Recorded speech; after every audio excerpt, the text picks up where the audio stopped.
Well, I mean, are we as healthy as we've been since Eugene up front for you?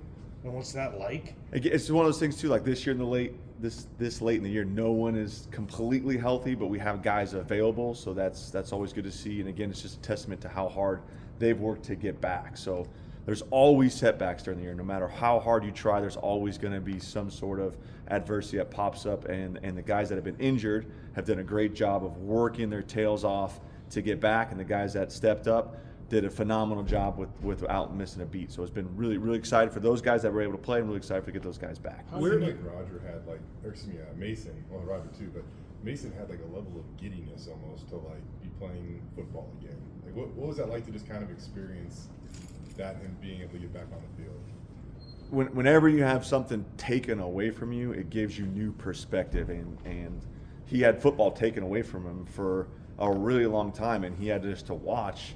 And he loves being a Boise State Bronco. Like, it means an extremely, extremely lot to him. So just to be able to see him come back, and like you said, just to see him happy and a little chippy and then just having some fun was really awesome to see, because I just know how hard he's been working to get back. So it's great to see him. From the first time that Roger and Mason stepped on the practice field on the return until now, where do you think they've made their greatest strides?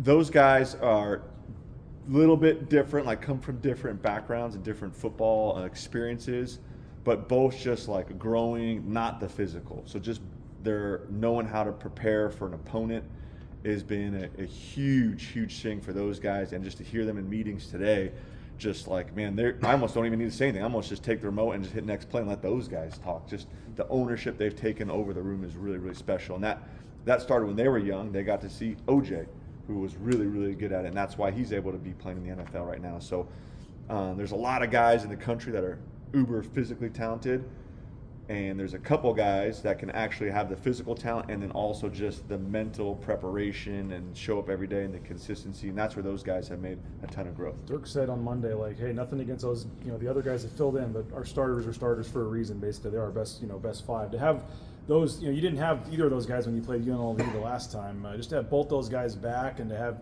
Ashton got hurt in that game. To have, just how different, I guess, is this run game going to look than last time when you guys played UNLV?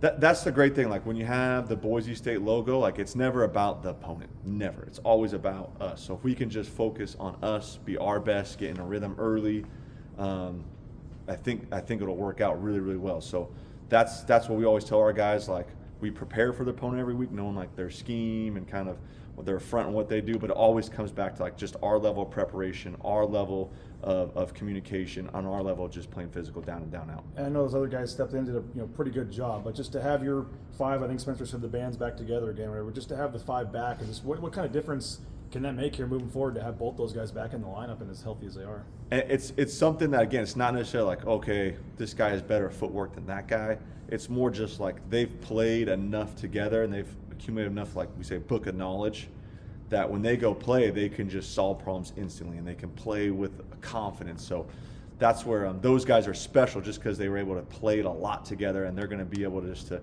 quickly communicate, fix things, and be able to be ultra physical and ultra confident. Mason, how do you feel like Mason played in his 30 plus snaps, and did that playing total exceed expectations right out of the gate or anything?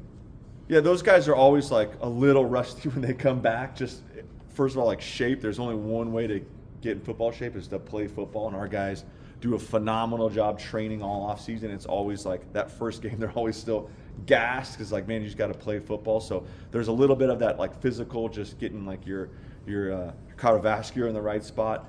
And then technique-wise, is like he was starting to play his best as the game went on. So there's like the last couple snaps, you could see like, oh, yep, there he is. Like there's Mason doing what he's doing. So again, just so excited for him because of how hard he's worked to get to this point. So hopefully he has a great game, and he's been preparing and is going to do a good job.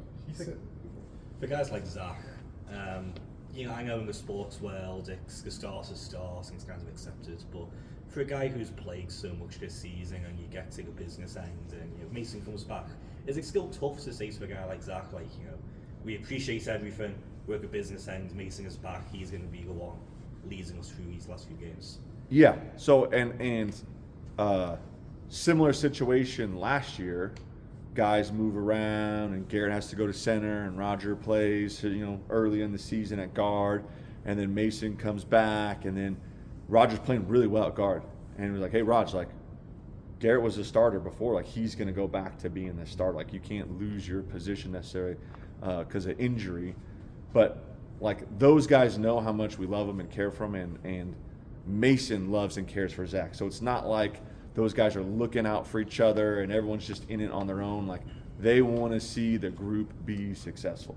We get 2 guys first team all conference. Like, no one really cares. Like, they actually give those guys, a little trash in the room because, like, oh yeah, you got to stick out from the rest of the group. Like, everyone wants the group to be successful. And as long as that's happening, those guys are fired up just to be part of the unit. To have 2 guys like that and both go down early, and we're told, Mason's out for the season at one point, and just those 2 guys together working to come back and seeing what was potentially, available down the line. Just how unique is that? I guess how cool is that, I guess, for both those guys together to be doing this, and now they're both back and ready to roll this week? Those guys are extremely competitive, so I think that kind of helped a little bit, that they're both injured and they're both trying to, like, beat their respective timelines and getting back. So I think that definitely those guys feed off each other and they have that competitive nature where that's one of the things that has helped both those guys be able to be available as we finish the season. So again, this is like those guys are competitive at everything they do.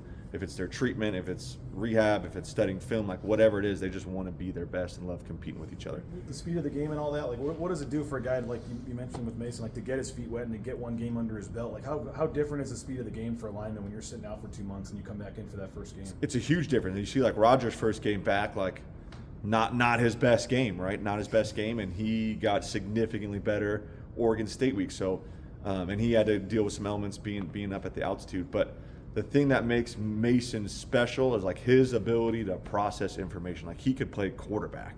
Like he processes information at like an elite level. So that's what allows him to be able to get back early and just kind of get in the rhythm. It's not necessarily anything physical. Like he'll get better and better in shape and kind of get his timing, his rhythm. But like his ability to like see and process stuff is really the next level. What goes through your mind on when Georgia Southern plays 63?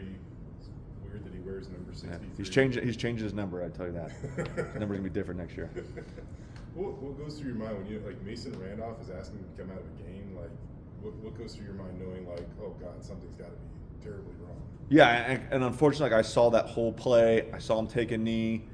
He's smart enough to know he's the center, so he didn't like just leave the game because he knows someone has to take warm up and get the check snap. So he takes a knee and he's holding his arm and he's yelling like, get the center ready, like get someone on this. Like that's like again, he processes information in a incredible rate. So as his biceps torn, he's telling the backup center to start getting ready, start snapping because he's done and he knows it instantly. So again, that happened. It seems like almost a couple years ago, just where we're at in the season, and we're focused on like right now, and to be able to get him back and for him to be able to play is just like a testament to his work ethic and his mentality, and he's like earned the right to be the starter. Is there a way you can sum up the edge that Mason plays with? Because he was really complimentary of everybody, especially Zach filling in and stuff. But he just said like I think it's just kind of a little bit of the edge maybe that could be the difference.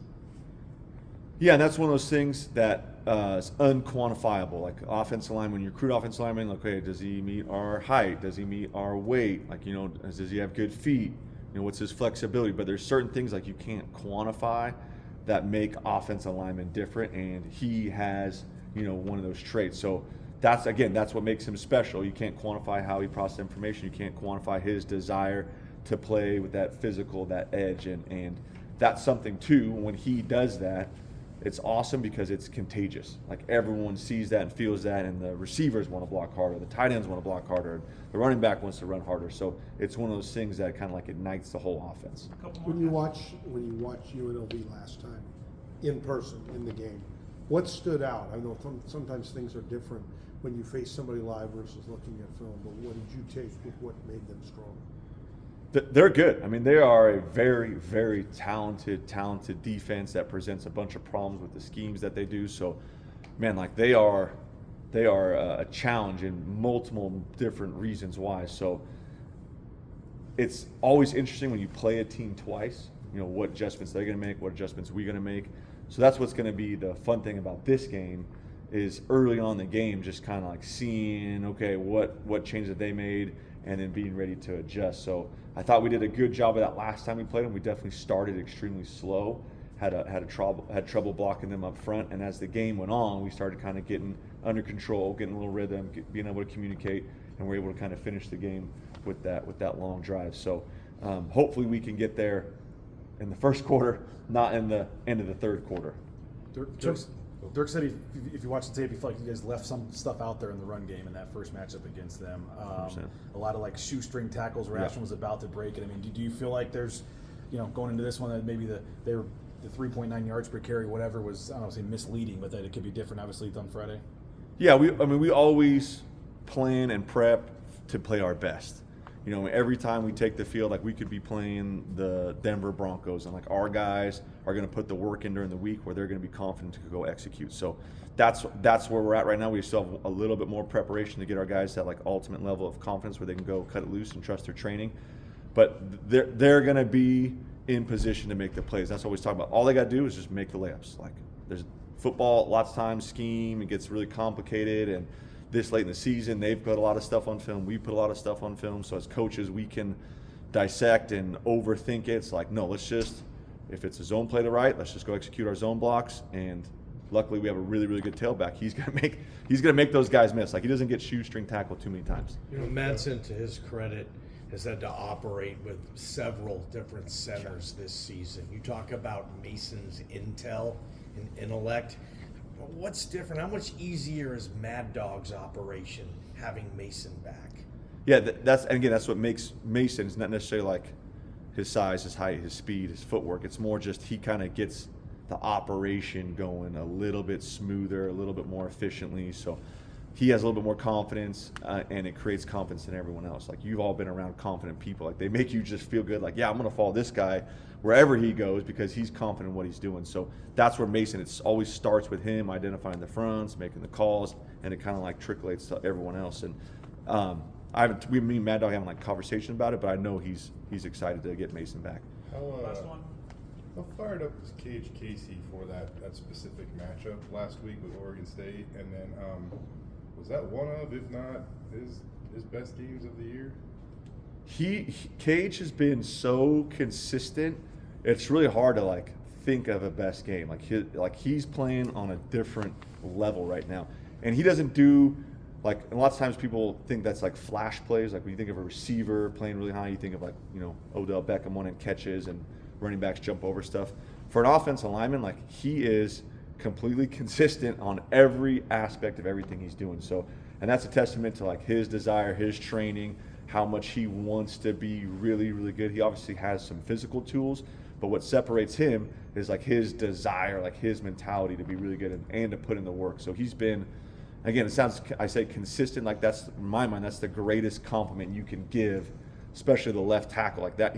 I almost forget to coach him sometimes because he's just like dialed in, like he knows exactly what to do, his technique's on point, so I have to remind myself to like coach him because he wants to be coached too. Like great players want to be coached, and he loves getting feedback and getting coached. Cool. Thanks, Coach. Thanks, Coach.